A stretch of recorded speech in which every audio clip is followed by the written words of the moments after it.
सामान्य ज्ञान एवं सामाजिक विज्ञान विषय के अंतर्गत आज हम भारतीय राज्य व्यवस्था एवं शासन प्रणाली के अंतर्गत नागरिकता संबंधी प्रावधान जो हमारे संविधान के भाग 2 में किए गए हैं का अध्ययन करेंगे।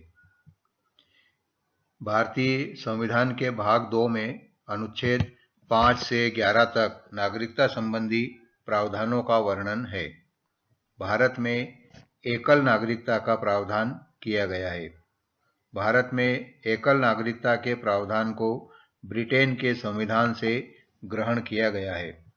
भारत में नागरिकता संबंधी कानून बनाने की शक्ति संसद अर्थात हमारी पार्लियामेंट को प्राप्त है और इसका उल्लेख हमारे संविधान के अनुच्छेद 11 के अंतर्गत भी किया गया है। भारतीय नागरिकता अधिनियम सन 1955 से लागू किया गया है। 1955 भारतीय नागरिकता अधिनियम 1955 के अनुसार भारत की नागरिकता निम्न 5 आधारों से प्राप्त की जा सकती है। इस अधिनियम में उन 5 प्रावधानों का उल्लेख है जिनके आधार पर हमें भारतीय नागरिकता प्राप्त होती है। पहला है जन्म से, दूसरा वंश के आधार पर, तीसरा पंजीकरण द्वारा, चौथा देशीकरण द्वारा एवं पांचवा है अर्जित भूभाग के सम्मिलन द्वारा। जन्म से, वंश के आधार पर, पंजीकरण द्वारा, देशीकरण द्वारा एवं अर्जित भूभाग के भारत संघ में सम्मिलन द्वारा। नागरिकता अधिनियम 1955 के अनुसार भारत की नागरिकता निम्न 3 आधारों पर समाप्त हो जाती है। नागरिकता का परित्याग करने से, कोई व्यक्ति यदि भारत की नागरिकता का स्वैच्छिक रूप से परित्याग करता है, उसकी नागरिकता समाप्त हो जाएगी। दूसरी स्थिति है किसी अन्य देश की या दूसरे देश की नागरिकता कोई व्यक्ति स्वीकार कर लेता है तो उसकी भारत की नागरिकता स्वयमेव समाप्त हो जाएगी। तीसरी स्थिति है केंद्र सरकार द्वारा नागरिकता से वंचित किए जाने पर। यदि केंद्र सरकार किसी की नागरिकता को समाप्त कर दे तो उस व्यक्ति की नागरिकता समाप्त हो जाएगी। इस प्रकार नागरिकता को समाप्त करने के 3 आधारों का उल्लेख इस अधिनियम के अंतर्गत किया गया है। केंद्र सरकार किसी व्यक्ति को भारतीय नागरिकता से 5 आधारों पर वंचित कर सकती है। केंद्र सरकार 5 आधार ऐसे सामने रखकर ही किसी को नागरिकता से वंचित कर सकती है। ये आधार निम्न प्रकार से हैं। पहला है यदि नागरिकता फर्जी तरीके से प्राप्त की गई हो तो उसकी नागरिकता को भारत सरकार समाप्त कर देगी। दूसरा, यदि नागरिक ने भारतीय संविधान का अनादर किया हो, उसकी नागरिकता भी समाप्त की जा सकती है।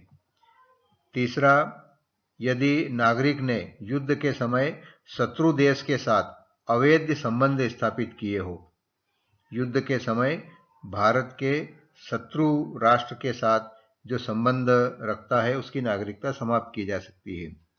अगली परिस्थिति है यदि नागरिक को पंजीकरण या देशीकरण से 5 वर्ष की अवधि के अंदर किसी देश में 2 वर्ष की कैद हुई हो तो भी उसकी नागरिकता भारत में समाप्त हो जाएगी। यदि नागरिक लगातार 7 वर्षों से भारत के बाहर रह रहा हो, उसकी नागरिकता भी समाप्त की जा सकती है केंद्र सरकार द्वारा। भारतीय नागरिकता अधिनियम 1955 में अब तक कई बार संशोधन हुए हैं।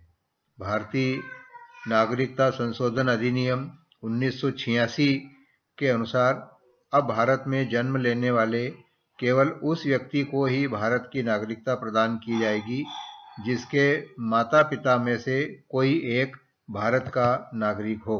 यह संशोधन 1986 में किया गया। किसी भी व्यक्ति को भारत की नागरिकता तभी मिलेगी जब उसके माता या पिता में से कोई एक भारत का नागरिक हो। भारतीय नागरिकता संशोधन अधिनियम 1992 के अनुसार अब भारत के बाहर जन्म लेने वाला व्यक्ति वंश परंपरा द्वारा भारत का नागरिक होगा यदि उसके जन्म के समय उसकी माता भारत की नागरिक है। पहले केवल पिता के भारत के नागरिक होने पर इस स्थिति में किसी व्यक्ति को वंश के आधार पर भारत की नागरिकता मिलती थी, लेकिन 1992 के संशोधन के पश्चात पिता के अलावा यदि उसकी माता भी भारत की नागरिक है तो इस आधार पर भी वो विदेश में जन्म लेने के बाद भी भारत की नागरिकता प्राप्त कर सकता है। हाल ही में नागरिकता संशोधन अधिनियम 2019 CAA citizenship amendment act 2019 Bharat की संसद द्वारा पारित किया गया है। 12 दिसंबर 2019 को भारत के राष्ट्रपति ने इसे अपनी स्वीकृति प्रदान कर दी है और 10 जनवरी 2020 से यह अधिनियम प्रभावशील हो गया है। नागरिकता संशोधन अधिनियम 2019 यानी सिटीजनशिप अमेंडमेंट एक्ट 2019 के अनुसार पाकिस्तान, बांग्लादेश और अफगानिस्तान, पुनः हम इन पर ध्यान दें, पाकिस्तान, बांग्लादेश और अफगानिस्तान से भारत आए हिंदू, बौद्ध, सिख, जैन, पारसी और ईसाई धर्म के व्यक्तियों हेतु भारत की नागरिकता प्राप्त करने के नियमों को सरल बनाया गया है।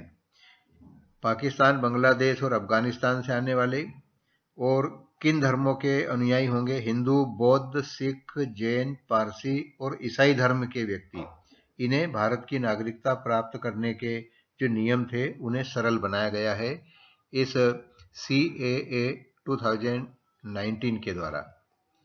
31 दिसंबर 2014 के पूर्व पाकिस्तान, बांग्लादेश और अफगानिस्तान से भारत आए हिंदू, बौद्ध, सिख, जैन, पारसी और ईसाई, हिंदू, बौद्ध, सिख, जैन, पारसी और ईसाई धर्म के व्यक्तियों को भारत की नागरिकता प्रदान की जा सकेगी।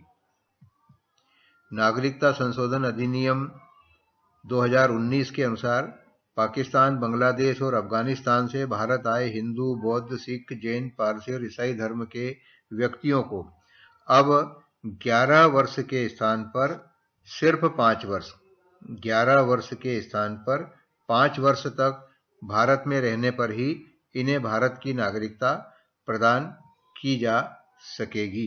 ये महत्वपूर्ण प्रावधान नागरिकता संशोधन अधिनियम 2019 के अंतर्गत किए गए हैं जो हमारे संज्ञान में होना चाहिए।